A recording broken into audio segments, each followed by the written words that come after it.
this week's Parashas, the Pasuk tells us that Klal Yisrael don't accept people from Ammon and Moav. There's two reasons given as to why we don't accept Ammon and Moav.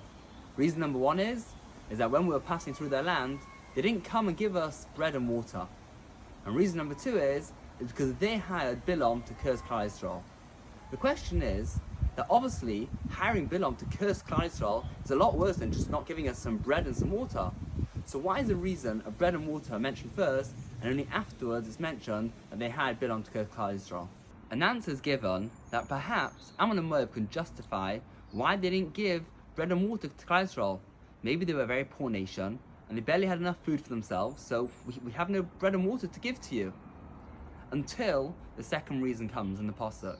The reason, because they hired Bilam. Obviously, they weren't too short of money. They had enough money to hire Bilam, which was probably very expensive to get him to curse Klal Yisrael, so obviously they had money.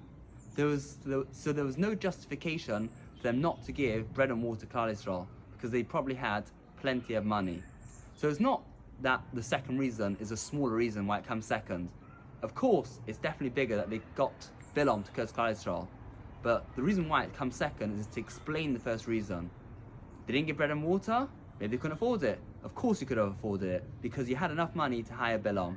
I think that's the important message from this week's parasha. Often we would say we don't have time for something, or we don't have money for something. When it comes to something else, we do have time for it, and we do have money for it. The thing is, what do we prioritize? What's more important to us? We use it as an excuse that we don't have time, we don't have money. But really, you have time and money for other things.